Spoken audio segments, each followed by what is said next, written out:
Hey, what's up? Happy Saturday. Today I'm going to be doing the Bookish Habits Tag, which was created by Mike at Bibliophile Bookscape, and I saw this video from Steve Donahue at the channel Steve Donahue. So I thought I would put my hat into the ring and do these 8 questions, Bookish Tag. And got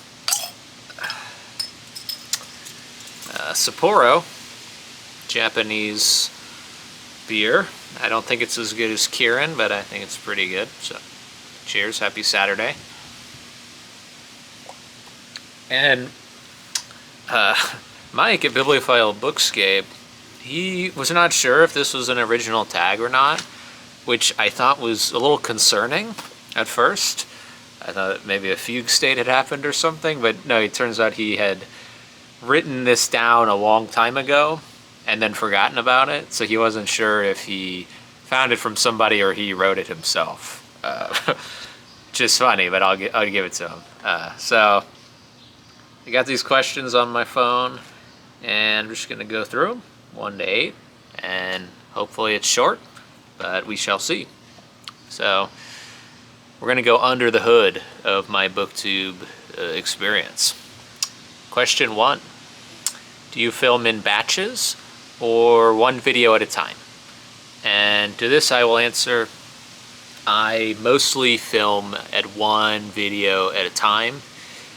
This is for a number of reasons, but the main thing is that I usually just only have one idea at a time, or I only have the time or space for the filming and editing and uploading of one video, because usually I'm filming after work, and my main hobby is reading, so I would rather be reading than editing and other stuff. I like filming and talking to you guys, but I would rather be reading, so I try not to take up too much of my time on any given day with Booktube videos.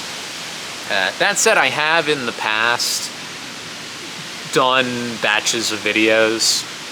I believe on 2 instances I have filmed 2 videos back to back. One of them being my most popular video ever. I was filming a video for Historathon Q1, and then I was kind of excited to talk about this new book I had hauled, the Doomsday Book from the 11th century in England.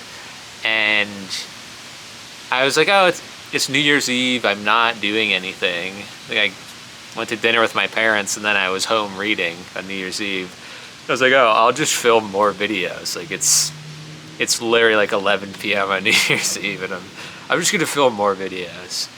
In the second instance, I was talking about 2 books that I had recently read, Gates of Fire by Stephen Pressfield, and gosh, what is that called? It's not the Viking Saga, Viking's Dawn by Henry Treece. And I individually discussed both books, but for whatever reason I didn't make it a double feature video. After I talked about one book, I stopped. And then in the same video file, I just kept going. I did a new intro, and I did a second video. And so yeah, but usually just one video at a time. Just knock it out, upload it, move on with my day, keep reading. So that's how I do things usually. Question 2, scripts, outlines, or chaotic filming? So this is basically, how do you prepare for your videos? What level of, I won't say what level of effort, but what sort of preparation do you have? And in this instance, I fall into the chaotic filming category. I don't write notes, I don't write scripts, I just think about things, and if I need to do research, I'll do research. I like to do my due diligence. Like for this, I watched Steve's video, and then I watched Mike's video, because Steve referred back to Mike. So I didn't want to go into this not having watched I won't watch every single video of this tag, but I will watch the things I need to watch, or I will read the things I need to read usually to prepare. But that doesn't fall into the category of writing scripts or writing outlines or anything.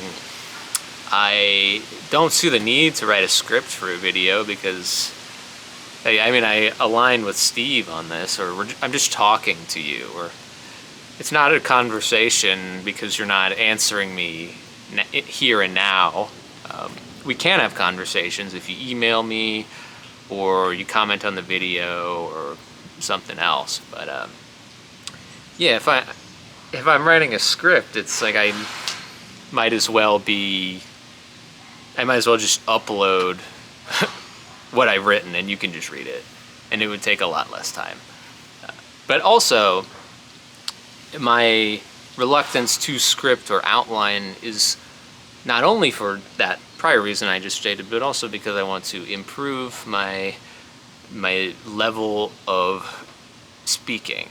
I want to improve the quality of how I speak, how long I can speak, how well I can structure spoken arguments, spoken topics, without going off track, without losing the plot, without trailing off because I can't think of anything else to say, but instead going through a normal structure of a video where I cover everything that I want to cover in a way that makes sense, and then I end things before it gets too long.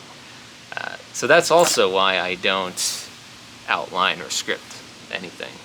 That said, caveat, one video on my channel has been scripted. It was a long time ago. If you want to go through all my videos and find that one, or if you want to comment and see if you can guess which one it is, I'll let you know then. I'm not going to talk about it now.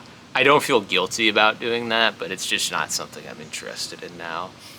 And regarding outlines or notes, like, for instance, I have notes here. I have a picture of the questions. Like, if I need notes for something, or there's something I really need to, or really want to bring up, I will write that down.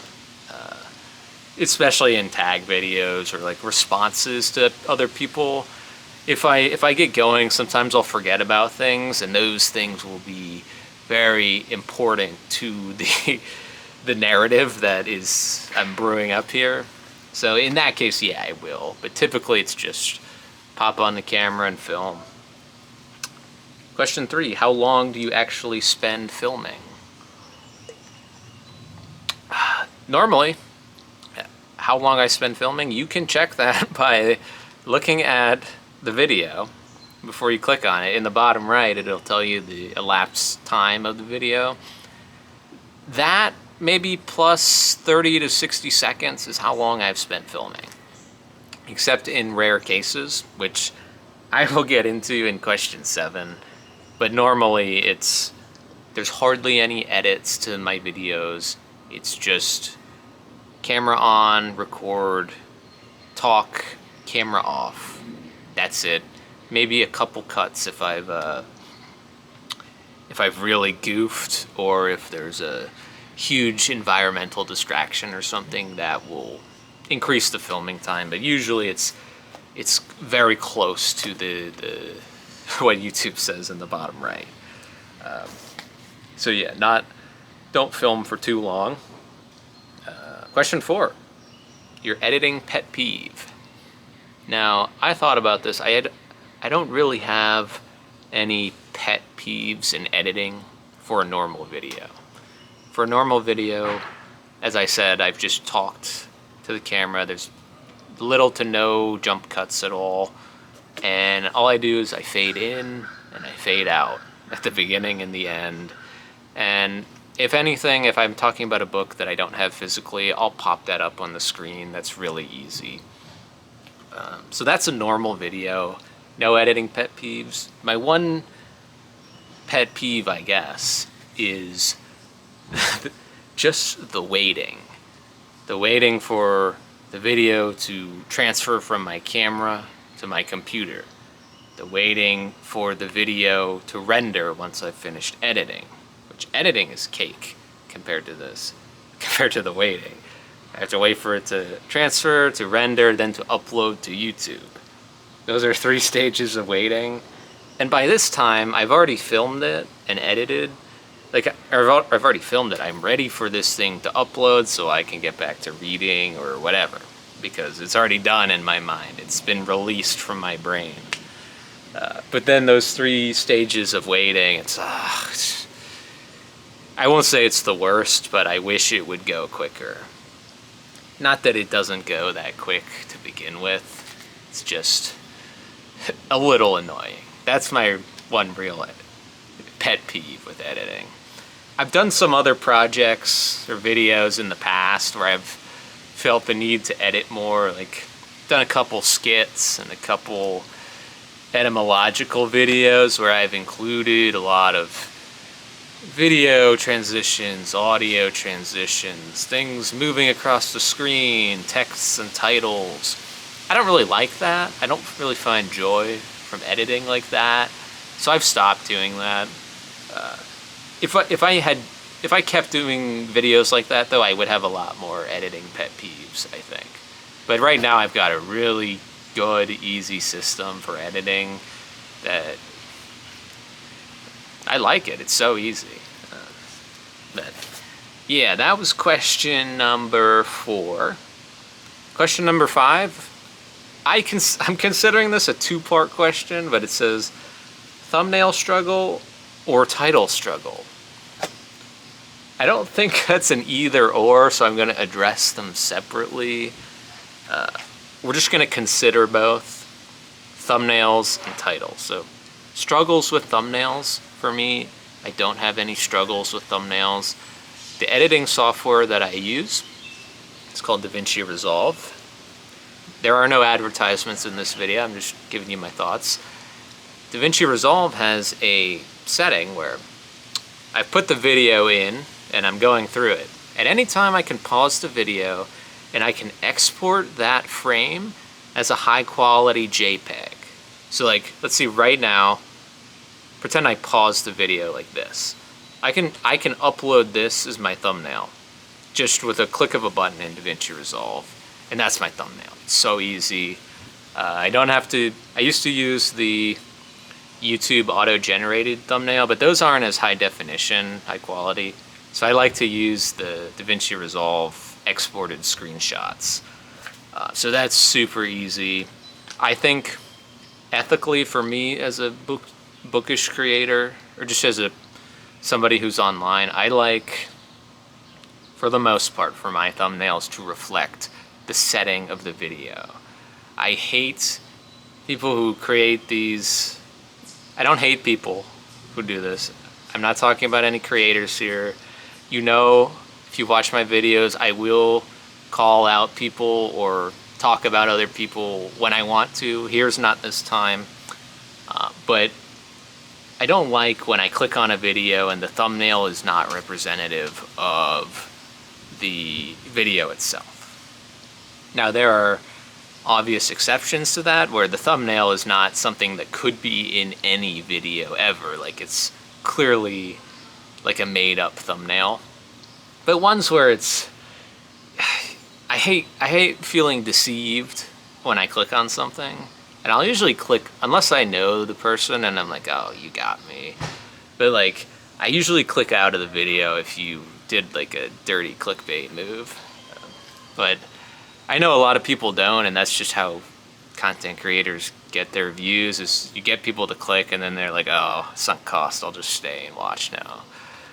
I like for my thumbnails usually to represent the setting of the video, so maybe this will be my thumbnail or something. Whatever. You'll see when you click on the video. But I have in the past used canva.com to make some custom thumbnails where like you add text or you add some photos to the thumbnail. I've had a good experience with that. I usually try not to do that, but Canva's been really easy when I do want to make something kind of fun or engaging. If you scroll back on my channel, you'll find a couple like that, which I don't feel guilty about that. I don't think I've been deceptive in any way. And moving to titles, I think titles are a little more difficult than thumbnails because a title really could be anything. And, well, in one way, titles don't have to be hard at all because you can just say exactly what you're doing. Like in this video, I will do that. I am doing the Booktube Habits Tag, so the title of the video will be the Booktube Habits Tag. But in other cases, in other types of videos, sometimes you might want to make something sound a little more engaging than it is. And at a certain point, there's lying and deception and clickbait. But at the same time, like most content creators on the internet I would think, have the drive to want to be better or want to have more engagement than less engagement. So like, yeah, I don't see anything wrong with hyping something up a little more than it's worth. But there's, of course, that's only to a certain extent. I would call to mind here, at least from my videos, like individual book discussions, which that has been a whole topic of its own in the bookish sphere on YouTube, but book reviews or book discussions, individual ones, getting less engagement, which I've found is definitely true. But I don't see anything wrong with, instead of titling your video like, let's see, what did I do recently? The Song of Roland. Did a video on that. I didn't name the video The Song of Roland. Nobody would have clicked on that. And I don't think many people know The Song of Roland. It's a medieval epic poem from France. So I named the video The Medieval Epic Poem That is 95% Propaganda or something. Because it's basically Christian propaganda. But I thought that was a fun, engaging title that might get some people to learn about the Song of Roland who might not have otherwise clicked on it. I don't think that was really deceptive of me. Maybe the number I just made up. I haven't quantified the level of propaganda that is in the Song of Roland. So maybe I am a liar, actually. But that's a case where I won't name it, or I won't align it 100% with the content of the video, I guess. But like other things, like my weekly updates, it's like, oh, it's a weekly update where this happened, or May reading ranked, or April reads ranked, Sherlock Holmes ranked, stuff like that. I recently discussed Bulfinch's Mythology by Thomas Bulfinch. In that video I titled A 1,000-Page Book of Myths. And while it's not 1,000 pages on the dot, I do believe there were, in my edition, more than 1,000 pages. But that is true, technically. It's an 1,000-ish page book about mythology. So like, that might have gotten a little more clicks, just, I don't know, I'm not going to justify that. I could have named it Bulfinch's Mythology, but I didn't. But yeah, usually I try to, just as in my thumbnails, I try to not trick or deceive anyone of what you're going to get in the video.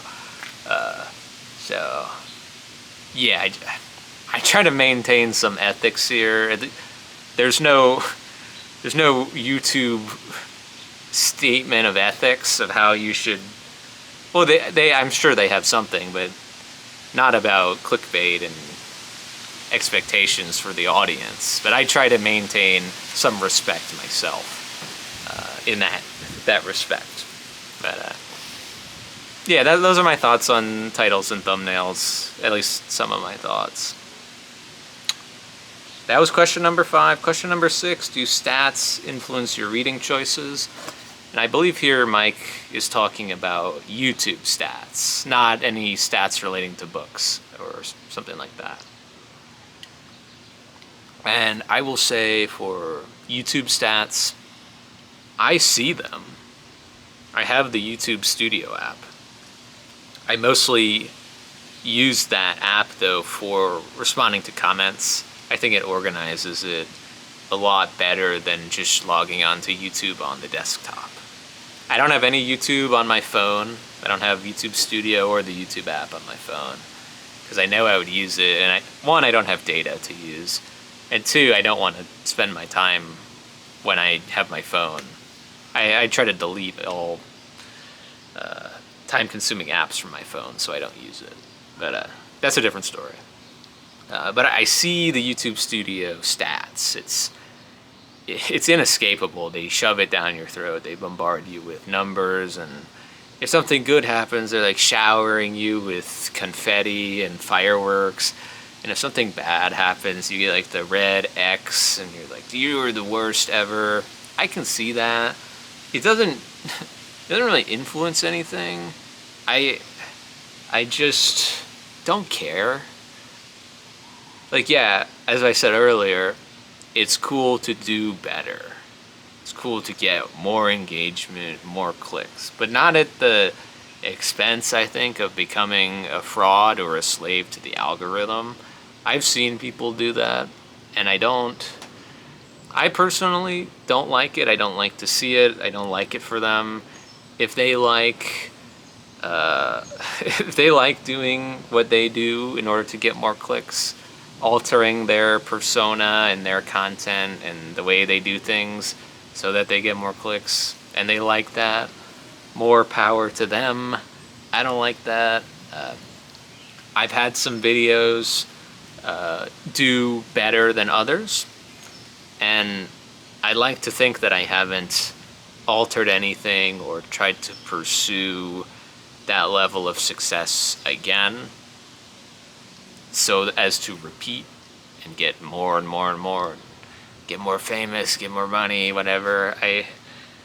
That's not how I want to do things, and only I can run my channel. Only I can post my videos and decide what I talk about, what I read. So those stats don't influence anything on my reading choices or my video choices or anything. I just don't care about those. I'm sure subconsciously there are some things, maybe not YouTube related, but just some things in life that do influence my reading choices that I don't know about. But because that would be subconsciously and I don't know about it, I couldn't really bring that up now. So, to that question, I answer no. And I think I'm being truthful there. Question 7. This is a funny one. Most refilmed video ever. Before today, I would have said, I don't know. I don't know what my most refilmed video is ever. I've had to refilm before because of being a stupid doofus sometimes, or the environment, neighbors being loud, whatever. But today, this is my 4th time filming the video. The first 2 times, there was like a chainsaw Bakugan Beyblade fight. Like, chainsaws were like 10 feet away from me, fighting each other, devouring metal on metal, like, and then right after that there's a dog fighting ring where chickens and dogs are biting each other and killing each other, and people are hooting and hollering, and there's just lots of carcasses everywhere, and lots of Michael Vick gambling dens, and the chainsaws and the dog fighting rings and all that, which happened almost every single video, but that happened twice. So on my 3rd time filming, because I stopped both of the first 2 times, 3rd time filming, I was like, oh, I'm just going to persevere through everything. Had to pause a couple of times for really loud noises, but other than that, I did end up filming the video. Then I went inside, started editing, and I realized I hadn't put on the the wind muffler. It's, I think some people call it a dead cat, but it's this little fuzzy thing I put on the top of my camera. It has a little attachment. And when you're outside, it cuts down on wind and wind noise and other things so that you can be heard clearer throughout the environmental auditory distractions. And I realized I didn't have that on, and the sound quality was dreadful. It's really windy out here right now. I'm really hoping this, I put the muffler on now. I hope it's better, because this is number 4.